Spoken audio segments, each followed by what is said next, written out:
In the name of the Father, Son, and the Holy Spirit, O Heavenly King, Comforter, the Spirit of Truth, who art everywhere present and fillest all things, treasure of blessings and giver of life, come and abide in us and cleanse us from every stain and save our souls. O gracious Lord, it's such an honor to have you, Your Grace. I want to thank you for coming and sharing your gift with us of experience. Wisdom has built her house. She has hewn out her 7 pillars. She has slaughtered her meat, and she has mixed her wine.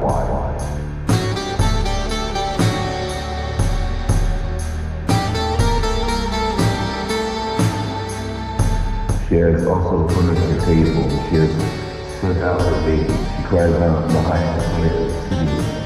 Whoever sinful let him turn in here. As for him who lacks understanding, she says to him, Come, eat of my bread and drink of the wine I have made. Forsake foolishness and live, and go in the way of understanding.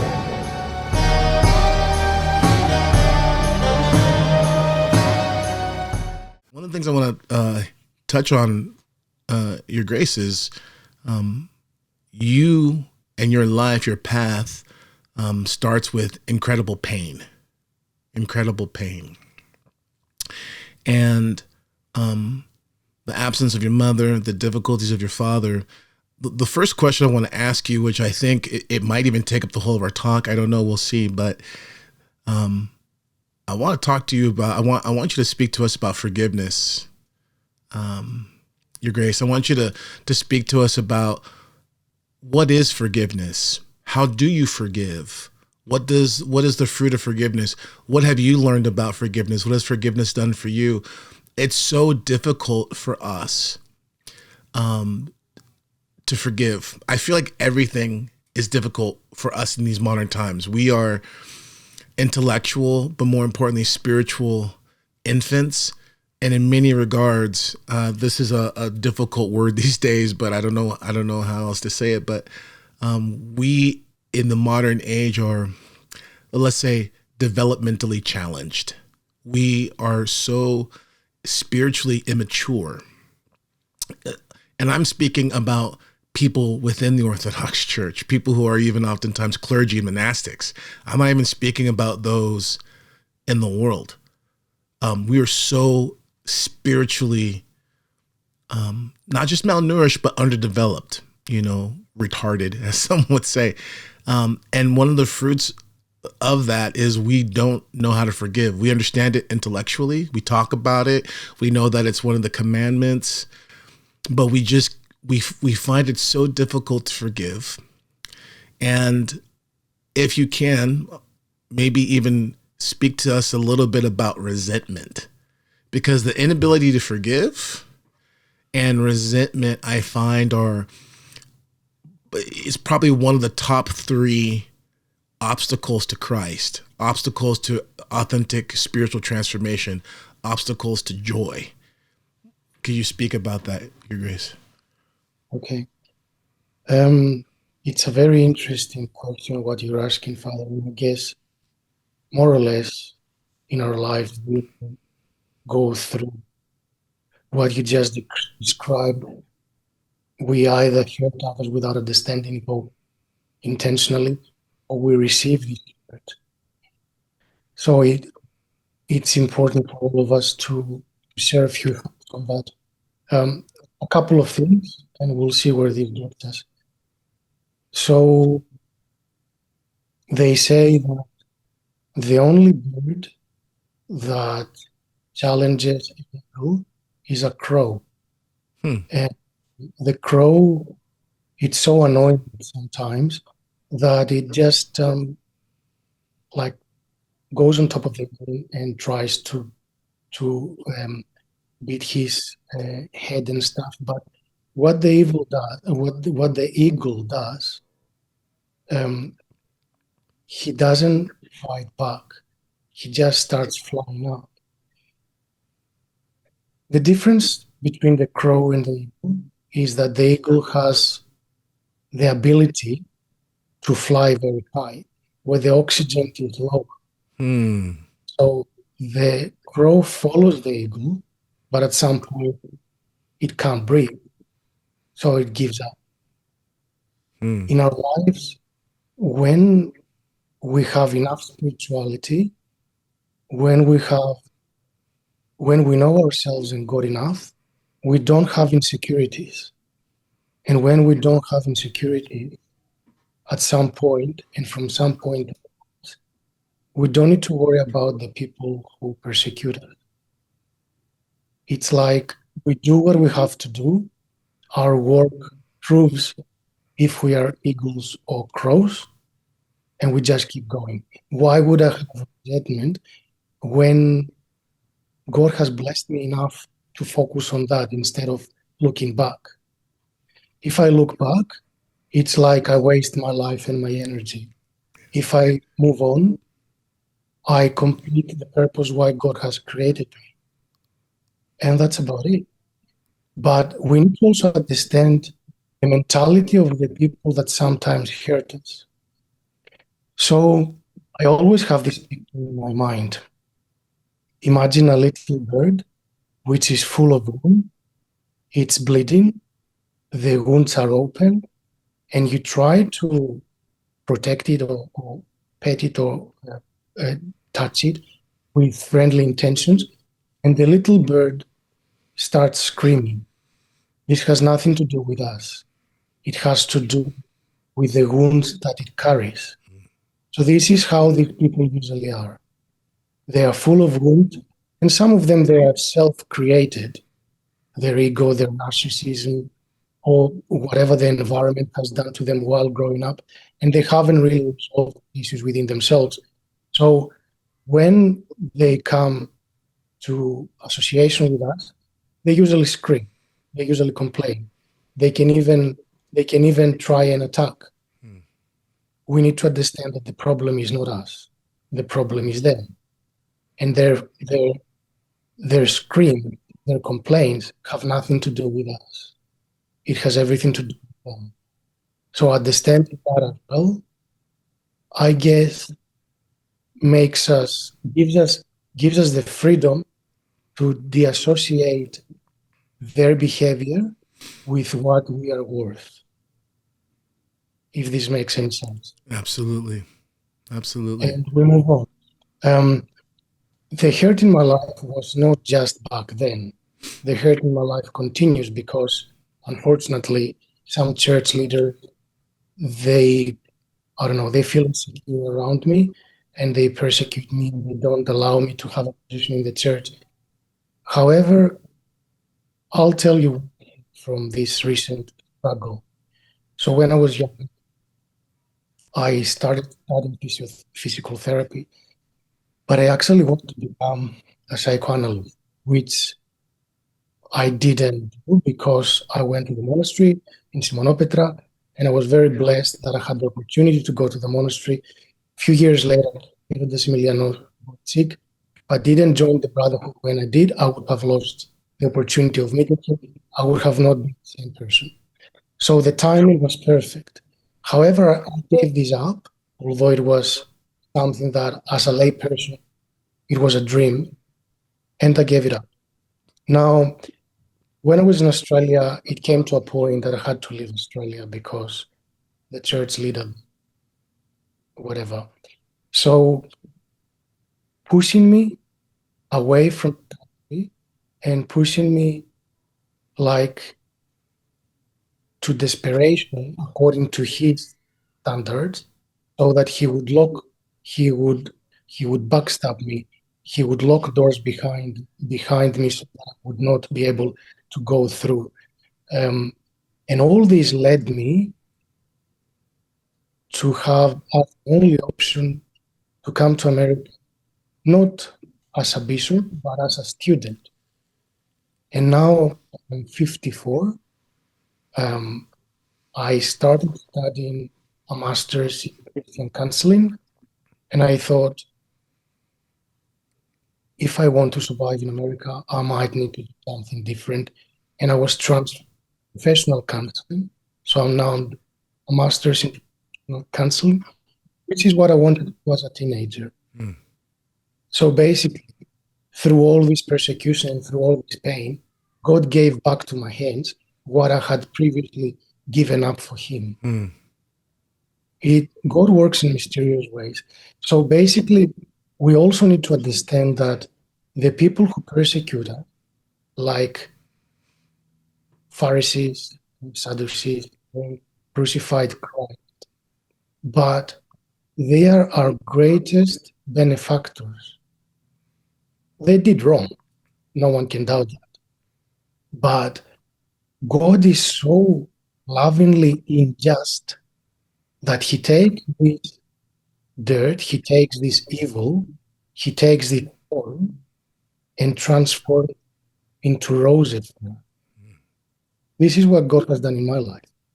This is what Christ did through his life for everyone else. He died, but he gave the salvation to everyone else. So through this pain, if we understand what might happen to us through this pain, which is a transformation, a transfiguration, of course we won't associate with the people who crucify us, but at the same time, in a way, they are our benefactors. And that's why all the martyrs, they are praying about Nero, who killed them. It doesn't make Nero a saint, but Nero made all these people saints. We need to understand the injustice of God's love. And I say this in a way, like he allowed us to be hurt, but he used this hurt to benefit us so much that why would I worry about the person who persecuted me when God has blessed me 100-fold more through this persecution eternally, not just for this life. He has blessed me eternally because I was persecuted for his name. If we understand this concept, why would there be any resentment? Why would I not forgive them? They're miserable as it is. Yes. In Greeks, they have a saying, βράζουν στο ζουμί τους, they boil in their own juice. That's what they do. So why would I worry about them when God has blessed me with such a life, with such opportunities, that if I focus on them, a lot of good things can happen. That's excellent, Your Grace. You know, I think many of us struggle with some foundational truths, you know, that, for instance, you know, there's freedom in the world, and that, you know, I often try to share with those who are struggling when they're asking for help in these situations, to get them to understand that one of the amazing things about God, one of the many infinite reasons why we worship him and honor him, is that in his wisdom and in his power, he's able to take real problems and unfortunate situations and actually use that for our benefit, for his glory, and for our love. And to me, that's even more amazing than just him being some sort of cosmic puppet master, you know, moving things in such a way. It shows even greater authority and power for him to use the free movements of people. So what you're saying is beautiful and profound. I want to ask you about the inner orientation. You know, there are these situations where we can maybe measure objectively that we are encountering someone that is doing wrong, you know, objectively, like we can measure it against the teachings of Christ, you know, moral understanding, even legally. Let's just say we can say, look, you know, this is a problem, right? And we can apply, God willing, with God's grace, what you're saying, what the fathers say about how to address situations where we are actually unjustly being persecuted. But perhaps, Your Grace, this makes sense. I think for some people, that's almost easier to navigate because God's grace comes to us if we're looking for it, especially. You know, what about when we are, let's say, blinded by our own narcissism? What about when we are blinded by our own pride? And as you know, and as you've experienced, when people are blinded, it's so difficult. Like what would you say to someone, let's say like a spiritual child, or someone like, a priest, let's say, who deals with this when, and this is a very common thing now too, right? The narcissistic tendency, that word is thrown around a lot in our time. And it's misused often, I think. However, I would argue that there is an uptick in a type of narcissistic disposition just because of all the things in our life right now. Social media, the way that we function as a society, economically, our orientation towards family, all of these things facilitate and foment a narcissistic disposition. And in fact, so much so that one would argue, unless you begin to adopt a narcissistic disposition, you won't actually make progress in the world. So it's I don't think it's so far-fetched to say that beyond it being overused, there is a reality that we are growing in this narcissistic disposition in our modern time. So with that being said, Your Grace, when someone is, kind of, I give the image of they're locked in their own head, and it's like a room of mirrors. They're just kind of staring at themselves. All they can see is themselves. And from there, again, it's not a matter of they're objectively offended or transgressed against, but it's actually their ego and their narcissism and their pride that is keeping them in this kind of perpetual loop of, wounding, self-wounding in these problems. What do we do? How do you help someone who's so caught in that cycle? Yes, it's a very difficult situation, according to my understanding. So psychology believes that narcissism it's not something that can be fixed if it is real narcissism, because as you said, sometimes we misinterpret things or we misjudge people. We say that they are narcissists and they are not. However, I think that narcissism is what made Lucifer from the greatest, brightest angel to the prince of demons, because he wanted to take God's position. And if I may say something on that, it's not like God had to fight Lucifer and defend his authority because he was afraid of losing the authority. It's just that when someone is so evil, wanting to be in charge of God in order to manipulate others, it means that there is something very dark in them. So if God was to give his authority to this person, this would have led to the misery of the whole of creation. And this is why God could not allow this to happen. It's not because God needed to defend himself, he had any insecurity. For the same reason, when we see that someone who is approaching us and has a lot of influence in our lives has narcissistic tendencies, we can't just say, as Christians, we need to turn the other cheek and let them punch us, keep punching us. Not because we're not good Christians, it's because if they want to be in charge, they will destroy, they will make everyone around us. And out of love for others, we need to stand our ground. If we have a spiritual child who is like that, we can always try and show them love, try and explain to them that their actions affect others in a negative way. However, as you said, if all they can see is the different views of themselves because they are full of mirrors, they are surrounded by mirrors, I don't know if there's what we can do. But what comes to mind here, for everybody else around these people, is what Elder Aimilianos describes as unifying distance. I'm not sure if you're familiar with this, Father. I'm not, please. Okay. So unifying distance is not just something to apply for when we have narcissistic personalities in our lives. but it's also to be applied with everyone, and I will explain what it is. I hope you've enjoyed the preview. Please consider joining the Synaxis of Sophia community on School. You're going to find the link in the description. And it's there that not only are you going to find the full length of this episode, but you'll find all the full-length episodes that we've released so far.